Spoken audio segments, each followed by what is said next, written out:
अभी पौष माह का समय है। पौष माह में भगवान सूर्य और श्री कृष्ण की आराधना का विशेष समय है।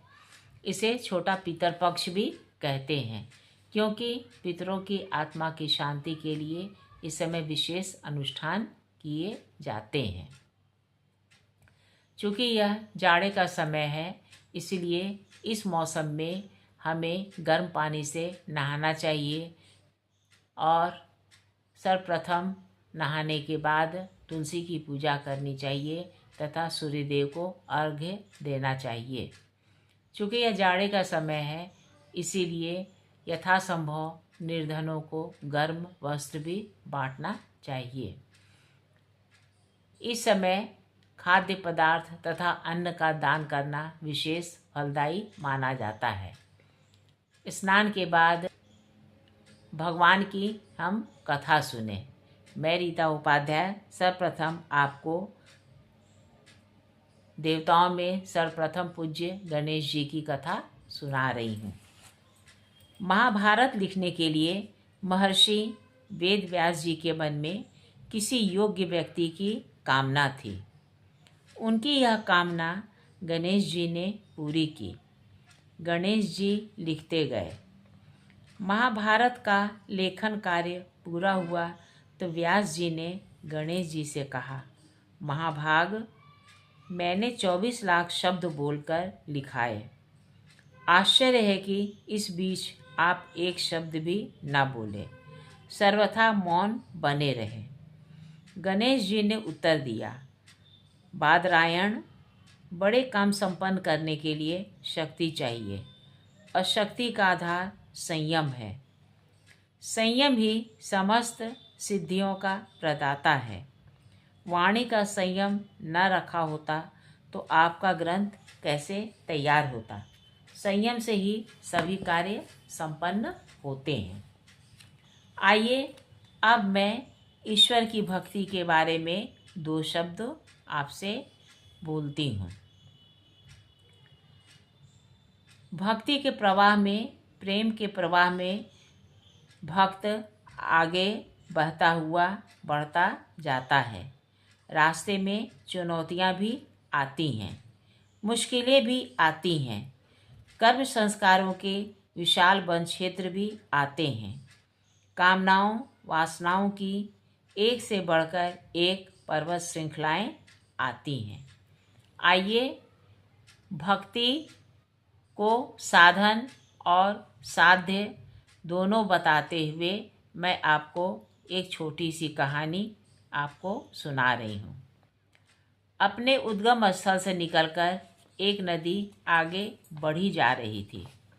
वह अदम्य उत्साह, उमंग और उफान से बही जा रही थी कि सहसा रास्ते में पड़ी ढेर सारी शिलाएं उसके मार्ग में बाधा बनकर आ खड़ी हुई।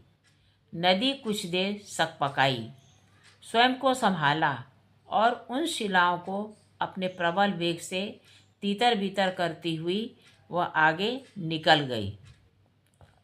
परंतु राह में अभी भी मुश्किलें कम नहीं थीं।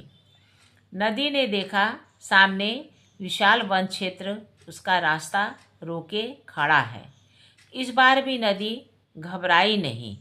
वह दूने उत्साह और उमंग से विशाल वन क्षेत्र को पार करती हुई आगे निकल गई। परंतु यह क्या, आगे बढ़ती नदी ने अब देखा सामने कई पर्वत श्रृंखलाएं रास्ता रोके बैठी हैं। इस बार की बाधाएं तो पिछली सभी बाधाओं से बड़ी भारी और भयावह थी, परंतु नदी का उफान भी वहाँ कम था। नदी ने अपने वेग को पहले से अधिक प्रबल और भयंकर बना लिया। वह कई दिनों तक उन पर्वत श्रृंखलाओं से जूझती रही, लड़ती रही। कई बार थकी और झुंझलाई भी, परंतु उन बाधाओं से डरकर पीछे जाने को, पीछे मुड़ने को कतई तैयार न हुई। आखिर वह घड़ी भी आ गई। अब अपने प्रबल प्रलयंकर भयंकर वेग से उसने सामने खड़ी विशाल पर्वत श्रृंखलाओं को धराशायी कर दिया। उन्हें तोड़ती हुई वह आगे निकल गई। जैसे जैसे वह अपनी मंजिल के करीब पहुंच रही थी, वैसे वैसे नई नई चुनौतियां सामने आ रही थीं, परंतु अब मंजिल के करीब पहुंचने की आहट भी उसे मिलने लगी थी। अपने आराध्य से मिलन की उसकी आतुरता, आकुलता, व्याकुलता, व्यग्रता बढ़ती जा रही थी। वह बिना किसी विराम एवं विश्राम के आगे बढ़ती ही रही और अब तो अपने आराध्य के पास पहुँचने की अनुभूति उसे होने लगी। उसने देखा उसके आराध्य विशाल महासागर के रूप में अपनी बाहें फैलाए उसके आलिंगन को तैयार खड़े हैं। अपने आराध्य का मधुर आलिंगन पाकर नदी सिंधु बन गई, सरिता सागर बन गई। वह नदी अपने आराध्य की खोज में निकली थी। वह खोज आज पूरी हो चुकी थी। अब नदी एवं सागर दोनों मिलकर एक हो गए थे। द्वैत अद्वैत हो गया था। सरिता और सागर के मिलन बिंदु पर पूनम की धवल किरणें छिटक रही थीं।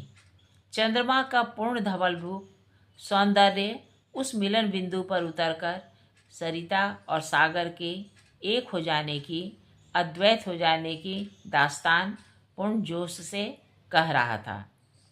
जैसे अपने आराध्य को पाकर सरिता सिंधु बन गई, वैसे ही अपने आराध्य को पाकर, परमात्मा को पाकर जीवात्मा भी द्वैत से अद्वैत हो जाता है, बिंदु से सिंधु हो जाता है।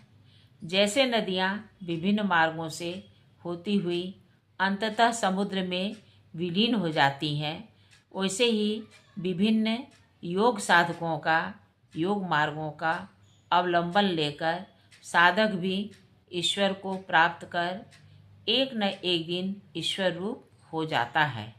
वह द्वैत से अद्वैत हो जाता है, बिंदु से सिंधु हो जाता है। अब आइए मैं आपको एक प्राचीन धार्मिक कथा सुनाती हूँ। कथा का सार है कि सत्कर्म में श्रमदान का अद्भुत फल मिलता है। बृहत कल्प की बात है। उस समय धर्ममूर्ति नामक एक प्रभावशाली राजा थे। उनमें कुछ अलौकिक शक्तियाँ थीं। वे इच्छा के अनुसार रूप बदल सकते थे। उनकी देह से तेज निकलता रहता था। दिन में चलते तो सूर्य की प्रभा मलिन हो जाती थी और रात में चलते तो चांदनी फीकी पड़ जाती थी। उन्होंने कभी पराजय का मुख नहीं देखा था। इंद्र ने उनसे मित्रता कर ली थी। इन्होंने कई बार दैत्यों और दानवों को हराया था।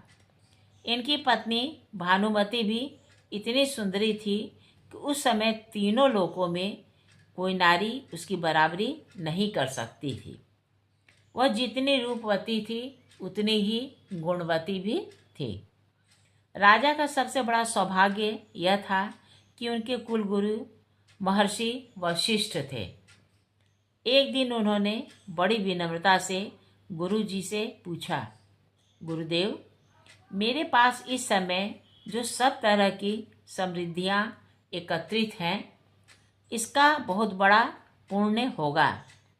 उस पुण्य कर्म को मैं जानना चाहता हूँ, जिससे उस तरह का कोई पुण्य मैं पुनः कर सकूं, जिसके फलस्वरूप अगले जन्म में मुझे इसी तरह की सुख सुविधा प्राप्त हो।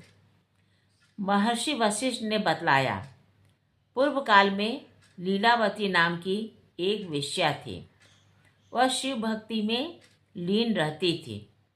एक बार उसने पुष्कर क्षेत्र में चतुर्दशी तिथि को लवणाचल अर्थात नमक का पहाड़ दान किया था।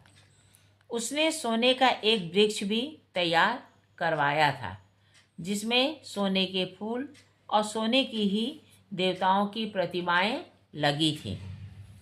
उस स्वर्ण वृक्ष के निर्माण में तुमने निष्काम भाव से उसकी सहायता की थी। उस समय तुम उस वेश्या के नौकर थे।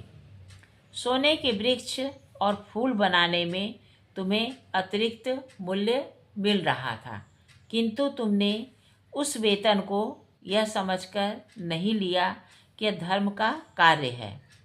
तुम्हारी पत्नी ने उन फूलों और मूर्तियों को तपा तपा कर भली भांति चमकाया था। तुम दोनों आज जो कुछ हो वह केवल उसी श्रमदान का फल है।